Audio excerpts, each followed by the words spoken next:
So how do you triple your sheep profits by raising organic, chemical-free St. Croix sheep?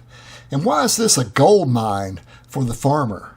So we need to look at grocery store lamb meat that sells for about $8 a pound, while chemical-free lamb meat sells anywhere from $15 to $22.45 a pound. Why is that? Well, look at the price of ground lamb down at the grocery store. It's $8 a pound. And even though it says it's natural ground lamb, it's got chemicals in it. Now look at the chemical-free lamb you can buy from the farmer's Storehouse. It's pretty near where I live. It checks all the boxes. It's 100% grass-fed. They're rotated on pasture. There's no biosolids or pasture fertilizers. There's no fluoride or chlorine in the water troughs. The animals are free of vaccinations. They don't finish them out on grain. And there's no antibiotics, and there's no mRNA or GMO breeds of animals being used. So these sheep are being raised organically. They just don't have the USDA Organic stamp. And so the price for this lamb, ground-up lamb, is $150 for 10 pounds. That's $15 a pound, which is nearly double what you'd pay in the grocery store. And yet people are paying it, having no problems with it. Now here is Elmwood Stock Farm, and they have the USDA Organic symbol up at the top. It's certified USDA Organic. It's also got the Real Organic Project symbol. And the Real Organic Project label means that these animals are being raised at a higher standard than USDA Organic. And they're able to sell their ground lamb for $22.45 for a single pound of ground lamb. Now you look at how many pounds a lamb can produce. That's a lot of money, and they're selling direct to the consumer too. So they're making all of this as a direct sale and not going through a sale barn. Because when you go through a sale barn, the only people that make money are the middlemen. They make a lot of money off what you're doing, but you don't make hardly anything. In fact, the most you're going to make is, if you got a really good product, it's maybe like $3.21 a pound for an animal. But if you got like an average animal, you're only going to make like $1.95 a pound. Now these prices are on the hoof, so that's going to be equivalent to about $4 to $6 per pound for ground lamb is really what they're paying you. Wouldn't you rather have $23? And so how do you break into this market? How do you transition in such a way as to start making $23 a pound for ground lamb? Well, no herbicides and no pesticides can be used on your fields or any of your grass that feed your animals for up to 36 months before you can even transition into organic.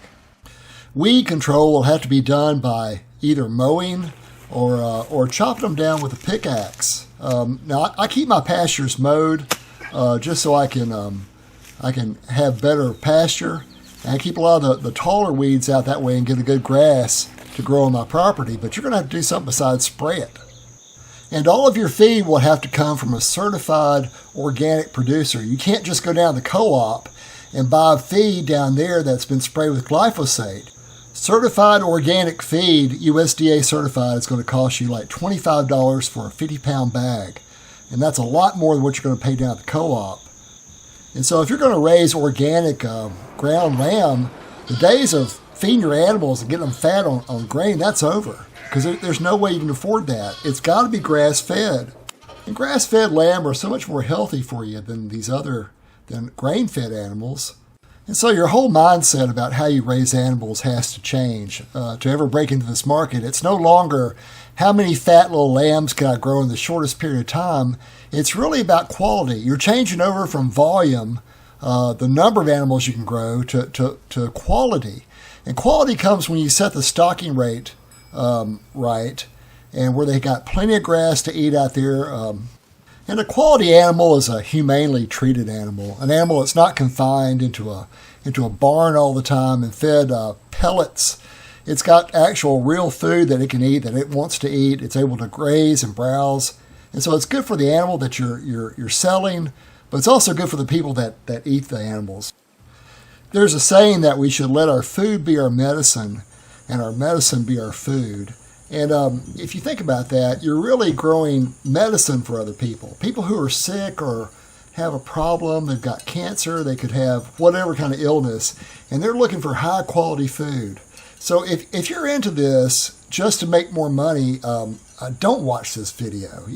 This is something different. You need to be raising sheep organically because you're trying to make a difference in the food that you produce. And it starts with the food I eat myself. I raise these sheep because I want to have the very best food for myself. The other thing you'll have to do is you'll have to find a sheep breed that doesn't require chemicals to live. It doesn't require dewormers and antibiotics and all that. Because all the anti-parasitic drugs, all the dewormers, they're prohibited to get your organic certification. So you cannot have these parasiticides or dewormers. They're prohibited for organic stock. And if you have to deworm your sheep, then you're never going to get your USDA Organic certification. So that means you're going to be looking at the parasite-resistant breeds like the St. Croix and the Barbados Blackbelly. There's also some wool sheep breeds, the Florida Cracker and the Gulf Coast Native are both wool sheep breeds that are parasite-resistant. And then the Katahdin is another one that is parasite-resistant, but not as much as the St. Croix. But you'll have to get those breeds where they work entirely without dewormers to make this work for you. And it depends on where you live. If you live outside the southeast United States in a much drier or colder area, other sheep breeds can be parasite resistant. So don't disqualify them. But look at who is raising them without dewormers in your area and copy what works in your area. Well, I have a lot more to tell you about how to get your organic certification and the different types of certifications, and I'll try and put all that in another video. Well, thanks for listening, and I hope you have a great day.